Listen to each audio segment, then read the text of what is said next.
नमस्कार, जनमार्ग न्यूज से स्नेजित कौर मुख्य समाचार के साथ। कलेक्ट्रेट के समक्ष प्रदर्शन के दौरान आज स्थिति उस समय तनावपूर्ण हो गई जब भाजपा एससी मोर्चा के प्रदेश अध्यक्ष कैलाश मेघवाल गलती से किसानों के खेमे के पास से होकर पैदल भाजपा के टेंट की तरफ जा रहे थे। इसी दौरान कई किसान उनकी तरफ दौड़े तथा उनसे मारपीट करते हुए उनके कपड़े फाड़ दिए। अचानक हुई इस घटना से किसानों व भाजपा दोनों खेमों में खलबली मच गई।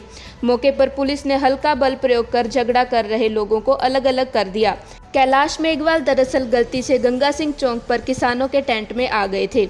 उधर कोतवाली के पीछे मुख्य सड़क पर भाजपा नेताओं को काले झंडे दिखाने के लिए एकत्रित किसानों को पुलिस ने लाठीचार्ज कर खदेड़ दिया।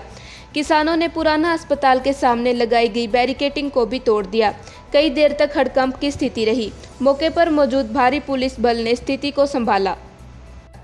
कोरोना लॉकडाउन खत्म होने के साथ ही सड़कों पर न सिर्फ वाहनों की रेलमपेल नजर आने लगी, वहीं बेपरवाही भी दिख रही है। पिछले 24 घंटे में बीकानेर में वाहनों की टक्कर से 3 लोगों की जान चली गई। ये तीनों एक्सीडेंट अलग अलग थाना एरिया में हुए हैं।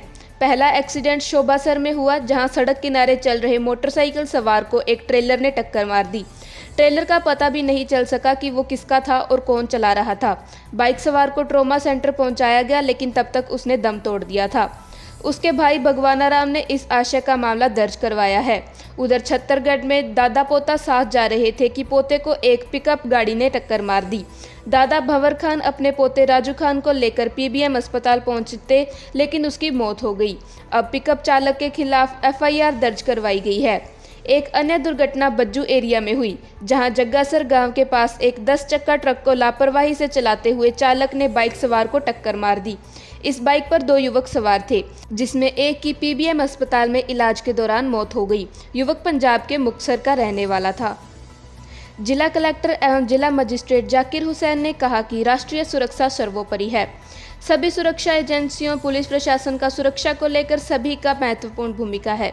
सुरक्षा संबंधी बैठक जो प्रतिमा आयोजित की जाकर विभिन्न इशू का निपटारा किया जाए। उन्होंने कहा कि विभिन्न एजेंसियों द्वारा जो समय समय पर इनपुट दिए जाते हैं, उन पर विशेष ध्यान दिया जाए तथा सतर्कता बरती जाए। जिला कलेक्टर शुक्रवार को कलेक्ट्रेट सभा हॉल में जिला स्तरीय स्टैंडिंग कमेटी की बैठक में आवश्यक निर्देश दे रहे थे। उन्होंने कहा कि जिले में ड्रोन के कैमरों की सूचीबद्ध करने के साथ साथ जानकारी दी जाए कि अंतर्राष्ट्रीय सीमा से 25 किलोमीटर तथा सेना छावनी के 3 किलोमीटर के आसपास ड्रोन का उपयोग नहीं किया जा सकता। विवाह समारोह इत्यादि में उपयोग के लिए 24 घंटे पूर्व स्थानीय प्रशासन व पुलिस को सूचना देनी होगी। उन्होंने कहा कि राष्ट्रीय सुरक्षा को लेकर आमजन को जागरूक किया जाए कि ड्रोन का उपयोग बिना अनुमति नहीं हो। जिला कलेक्टर ने निर्देश दिए कि अंतर्राष्ट्रीय सीमा के पास अधिक ऊंचाई वाली फसलें न बोई जाए।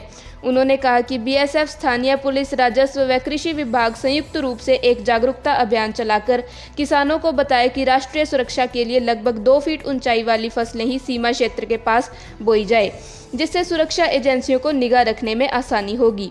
जिला कलेक्टर ने कहा कि सीमा क्षेत्र के आसपास मूलभूत सुविधाएं होनी चाहिए। सुरक्षा एजेंसियों की आवश्यकता के अनुसार सड़क, पानी, बिजली इत्यादि सुविधाएं विकसित करने के लिए सुरक्षा बलों से प्राथमिकता के अनुसार कार्यों की सूची ले लें। अतिरिक्त जिला कलेक्टर प्रशासन भवानी सिंह पवार ने कहा कि अंतर्राष्ट्रीय सीमा के पास अवांछनीय गतिविधियां न हों, इसको लेकर किसान कम ऊंचाई की फसलों की बुवाई करें। उन्होंने कहा कि नशा मुक्ति के लिए जिला प्रशासन व पुलिस प्रशासन द्वारा लगातार नशा मुक्ति शिविर लगातार युवाओं को जागरूक किया जा रहा है। नशीली दवाओं को पकड़ने के लिए भी पर्याप्त कार्रवाई की जा रही है। उन्होंने कहा कि सीमा के समीप किसी प्रकार की अवांछनीय गतिविधि में शामिल संबंधित नागरिक के विरुद्ध पुलिस द्वारा प्रभावी कार्यवाही की जानी चाहिए। अतिरिक्त पुलिस अधीक्षक सीआईडी श्रीमती दीक्षा कामरा ने कहा कि जिले में लगभग 55 ड्रोन है, जिन्हें सूचीबद्ध किया गया है। माइक्रो एवं स्मॉल श्रेणी के ड्रोन का पंजीयन आवश्यक है। डिजिटल स्काई प्लेटफॉर्म पर ड्रोन का पंजीयन करवाया जा सकता है। 24 घंटे पूर्व प्रशासन व पुलिस को सूचित कर शादी में उपयोग किया जा सकता है। उन्होंने बताया कि छावनी, हवाई अड्डा के आसपास 3 किलोमीटर तथा अंतर्राष्ट्रीय सीमा से 25 किलोमीटर तक ड्रोन का उपयोग नहीं करना चाहिए।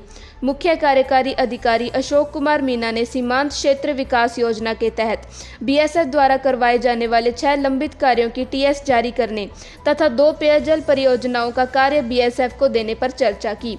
साथ ही बीएसएफ द्वारा नरेगा योजना में किए जाने वाले कार्यों पर बल दिया। बीएसएफ के अधिकारियों ने सीमा क्षेत्र के पास मिसिंग लिंक सड़कों का निर्माण करने, पेयजल परियोजनाओं को पूर्ण करने सहित विभिन्न प्रकार के सुरक्षा से जुड़े बिंदुओं पर चर्चा की। शहर के बीचों बीच स्थित मुखर्जी नगर में गुरुवार देर रात बदमाशों ने पेट्रोल पंप संचालक पर फायर कर रुपए से भरा बैग छीन लेने की घटना के बाद तनाव का माहौल है। कोतवाली पुलिस इस मामले में टीमें बनाकर आरोपियों की तलाश कर रही है। वहीं पेट्रोल पंप संचालक का अभी इलाज जारी है। जानकारी के अनुसार गोली पेट्रोल पंप संचालक के सिर में लगी है। उसे गंभीर हालत में शहर के निजी अस्पताल में भर्ती करवाया गया है। जानकारी के अनुसार एसपी ऑफिस के पास स्थित भाटिया पेट्रोल पंप के संचालक संजय भाटिया गुरुवार देर रात पेट्रोल पंप से कार में घर लौट रहे थे। उनके साथ उनका दिव्यांग पुत्र भी था। भाटिया पेट्रोल पंप से रवाना होकर अपने मुखर्जी नगर स्थित घर पहुंचते तो कार से उतरते ही मोटरसाइकिल सवार 2-3 युवकों ने उनसे रुपए से भरा बैग छीन लिया। आरोपियों और भाटिया के बीच बैग को लेकर खींचतान हुई तो आरोपियों ने उन पर फायर कर दिया। गोली उनके सिर में लगी। वारदात के बाद आरोपी मौके से फरार हो गए। आवासीय इलाके में देर रात फायर की आवाज़ सुनकर लोग चौंक गए। घटना की जानकारी मिलते ही मौके पर ही लोगों की भीड़ जुट गई। शहर के कई व्यापारी मौके पर पहुंचे तथा घटना की जानकारी ली। इस दौरान भाटिया को अस्पताल में भर्ती करवाया गया। वहीं पुलिस को भी सूचना दी गई। कोतवाली पुलिस ने वारदात होने के साथ ही आसपास के लोगों से पूछताछ की, उनसे घटना के बारे में जानकारी जुटाई। इसके साथ ही सीसीटीवी फुटेज भी खंगाली गई है। घटनास्थल से गोलियों के खेल भी बरामद किए गए हैं। पुलिस ने आसपास के इलाके में नाकाबंदी करवाई तथा आरोपियों की तलाश शुरू कर दी गई है।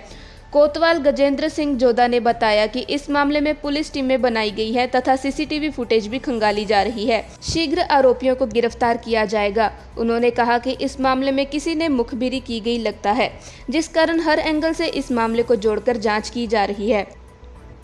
राजस्थान में 2 दिन के अंतराल के बाद फिर से सक्रिय हुआ मानसून कई इलाकों को जमकर भिगो रहा है। मौसम विभाग के पूर्वानुमान के अनुसार सीकर जिले में आज करीब 1 घंटे तक जोरदार बारिश हुई। वहीं करौली जिले में गुरुवार पूरी रात बारिश का दौर चला। इससे जिले में कई जगह जल भराव की बड़ी समस्या हो गई। करौली के श्री महावीर जी में तो शुक्रवार को सुबह तक बीते 24 घंटों में 10 इंच से ज़्यादा पानी गिरा। यहाँ 268 mm बारिश हुई है। वहीं प्रदेश के एकमात्र हिल स्टेशन माउंट आबू में गत 3 दिन से रुक रुक कर बारिश का दौर चल रहा है। जयपुर में मौसम सुहावना बना हुआ है। मौसम विभाग ने राजस्थान में फिर से सक्रिय हुए मानसून को लेकर सीकर, अजमेर और नागौर में आज भारी से भारी बारिश को चेतावनी दी थी। उसके बाद सीकर जिले में सुबह करीब 9 बजे से जिले के अलग अलग इलाकों में बारिश का दौर शुरू हो गया। सीकर शहर में करीब 10 बजे जोरदार बारिश शुरू हुई, जो करीब 11 बजे तक चली। इससे शहर की सड़कों पर पानी का दरिया बह निकला। वहीं करौली जिले में गुरुवार रात करीब 8 बजे जोरदार बारिश का दौर शुरू हुआ। यह करीब 10 घंटे तक चला। शुक्रवार को सुबह करीब 6 बजे बारिश थमी। शुक्रवार को सुबह तक बीते 24 घंटों के दौरान जिले के श्री महावीर जी में सर्वाधिक 268 mm बारिश हुई, जबकि कालीसिल पर 83 mm, मंडरायल में 74 और करौली जिला मुख्यालय पर 44 mm बारिश दर्ज की गई है।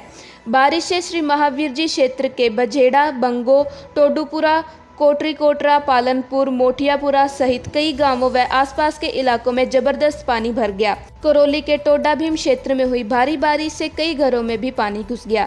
बारिश के कारण खेत पानी से लबालब हो गए। गुजरात से सटे सिरोही जिले में स्थित पर्यटन स्थल माउंट आबू से गत 3 दिन से रुक रुक कर लगातार बारिश हो रही है। यह बारिश अब आफत बनने लग गई है।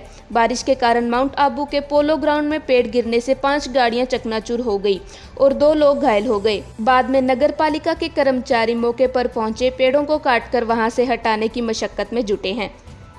राजस्थान की जेलों में बंद कैदियों के कौशल विकास और जेलों को आत्मनिर्भर बनाने की दिशा में राज्य सरकार नवाचार कर रही है। जल्द ही राज्य में जेल विभाग 17 पेट्रोल पंप शुरू करेगा। इन पेट्रोल पंपों के संचालन का जिम्मा कैदियों के पास रहेगा। शुरुआती तौर पर भरतपुर और अलवर में पेट्रोल पंप शुरू करने को लेकर जेल प्रशासन और इंडियन ऑयल कंपनी के बीच MOU हुआ है। इसके बाद कोटा में एक और अजमेर में 2 पेट्रोल पंप शुरू होंगे। जेल महानिदेशक राजीव दासोत ने बताया कि अगले चरण में 12 जिलों में पेट्रोल पंप शुरू होंगे, जिनके लिए सर्वे का काम किया जा रहा है। जयपुर जेल परिसर के बाहरी हिस्से में पिछले साल से पेट्रोल पंप संचालित हो रहे हैं। इसके संचालन का जिम्मा खुली जेल के बंदी संभाल रहे हैं।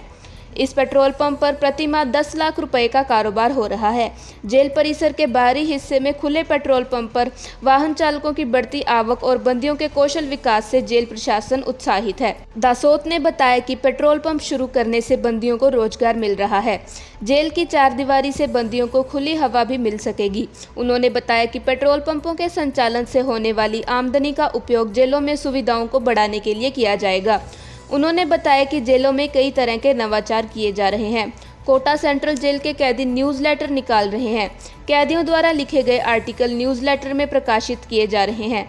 वहीं उदयपुर जेल में बंद कैदी पेंटिंग्स का बेहतरीन कार्य कर रहे हैं। कैदियों के साथ सुरक्षा के लिए हथियारबंद पुलिसकर्मी भी मौजूद रहेंगे। धन्यवाद।